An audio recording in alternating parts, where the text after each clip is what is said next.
Okay, we're back. This is Stats260. We're looking at Chapter 8 and specifically 8.5 and 8.6. We're going to be looking at the chi-square. Chi-square. I know it looks like it's pronounced chi, but it's actually chi, like chi. Chi-square test for variance. And so chi-square charts are a lot trickier than what we're used to with the Z and the T. And I want to tell you right now, it's not going to make the test. You're not going to be doing a chi-square on the test. So just so you're familiar with it, if any of you go on and pursue careers in statistics, this would become important. So assumptions for the chi-square test, we're on page 8 of the notes. For a single variance, sample must be randomly selected from the population. The population must be normally distributed. The observations must be independent. We need independent observations. It's got to pass the variance test. So let's do this. This one's mostly done for us. We have to fill in for step 2, drawing the picture.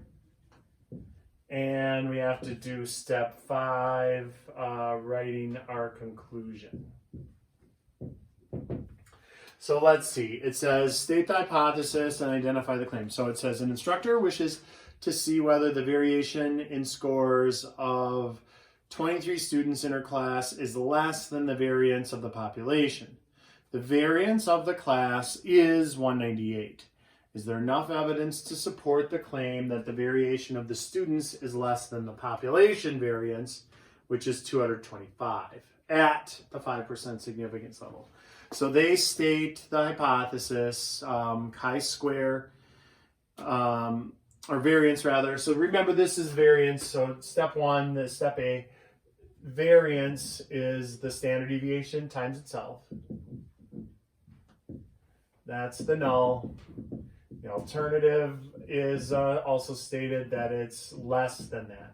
And that's what she's thinking. She's thinking her class is less varied than the population. So find the critical value. So now it's a left-handed test, and so this is why this is trickier. The chi-square is not symmetric. It's skewed. It's a skewed distribution.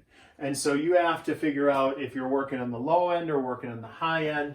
The critical value, since the test is left-handed, we use alpha equals 5%.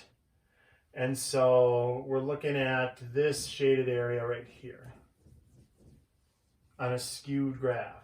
So that's our 5% right there. And so, but the chart, we're going to actually look up the value for 0.95 for our critical value. So our critical value chi-square that we look up on the chart ends up being 12.338.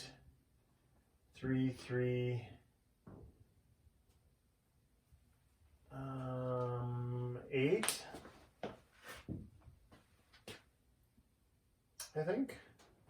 And so degrees of freedom, she had 23 students. So 23 minus 1 is 22. So we use degrees of freedom with this. It's a skewed graph. We'll take a look at the chart. But again, this is really just for homework, just so you know this is out there. So that is table G. And if you take a look at the bottom, they show a skewed graph. All right. And so because it's a left-handed, though, on the top, we're not going to follow it over to 5%. We're going to follow it to 95%, to 0.95. And then go down to 22 and 95. So that's where the 12.338 came from. All right. And so that is our critical value cutoff, is the chi-square, 12.338. So now we find our test statistic, except they found it for us already. So step 3, compute the test statistic. That was 22, the degrees of freedom, times the 198, divided by the 225. We get a chi-square of 19.36, which is not in the critical value. So that is a fail to reject. That was our step 5. So make a decision. Do not reject the null hypothesis since the test values fall outside the critical region. So we failed to reject. And then step 5, they wanted us to fill in.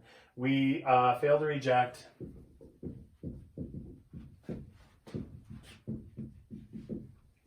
The null at 5% significance level.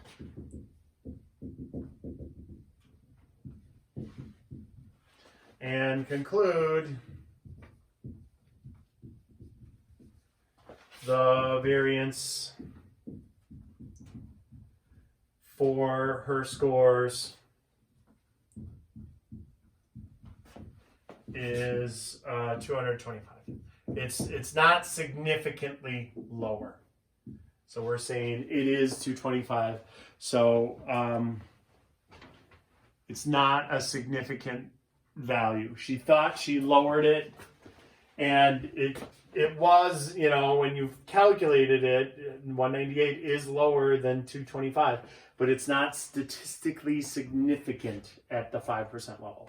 So really no real change in the variance with the stuff that we have.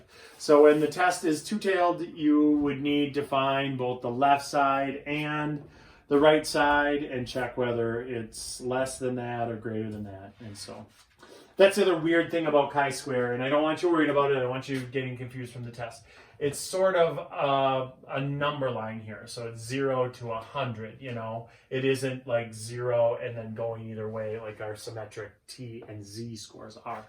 So careful with those. And then 8.6 is just more of the same. That one's all typed up for us. So they've got everything on there. And so that was confidence intervals. So they wanted a confidence interval, 95% confidence interval.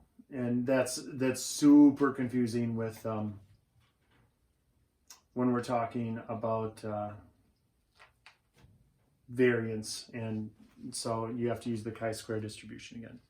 All right, so I don't want you guys to really worry about that. You can read through 8.6, but don't worry too much about it. Don't put a lot of effort into it. I just want you to see that it's out there. The chi-square is not symmetric, and there's a left hand and a right hand version of it.